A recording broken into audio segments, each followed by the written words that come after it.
নমস্কার সবাইকে, আমার নতুন একটা ভিডিওতে তোমাদের সবাইকে জানাই স্বাগত। আশা করছি তোমরা সকলে খুব ভালো আছো।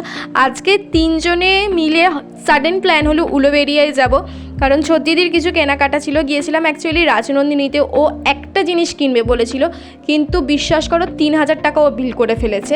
সেখান থেকে 1 ঘন্টার মতন আমাদের টাইম ওয়েস্ট হয়েছে। তারপরে আমরা গিয়েছিলাম মিও আমরেতে, কারণ প্রচণ্ড পরিমাণে খিদে পাচ্ছিল। আমরা দুজন খেয়েছিলাম প্রেস্টি, আর ছোটদাদা প্রেস্টি খায়নি, ও খেয়েছিল হচ্ছে স্ন্যাক্স। তো সেই সমস্তগুলো খাচ্ছি, আর এইদিকে আমাদের বাড়ি থেকে ফোন এসেই যাচ্ছে, কারণ তখন অলরেডি 2টা বেজে গেছে। আর আমরা তখন প্রেস্টি খাচ্ছি, এসে আবার চান টান করে ভাত খেতে প্রায় 4টে বেজে গিয়েছিল।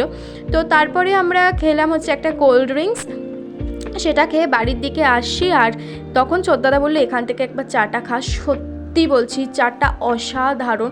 আমরা যেতে যেতে প্রচণ্ড বৃষ্টি পেয়েছিলাম, আবার গরমও হচ্ছিল, কিন্তু আসার সময় ওয়েদারটা এত সুন্দর হয়ে গেছিলো, আর তার সাথে এরকম একটা চা সত্যি খুব সুন্দর লাগছিলো। আমি বাইরে মানে চা তেমন খাই না, আমার প্রচণ্ড গরম লাগে চা খেতে, আমি গরম চা খেতে পারি না, কিন্তু এই চাটা না খেলে আমি মিস করতাম, আমি শিওর। তারপরে আমরা বাড়িতে এসে গেছি, আর বাড়িতে আসার পরে আবার প্রচণ্ড বৃষ্টি। আজকে আমার সব প্রিয় রান্নাগুলো হয়েছিল, ভাত আর সব কিছু ভাতে নিয়ে। তারপরে এদেরকে খেতে দিলাম, মাছের কাছে গেলাম। দেন আজকের ভিডিওটা আমি শেষ করলাম। দেখা হবে অন্য কোনো ভিডিওতে। Bye bye.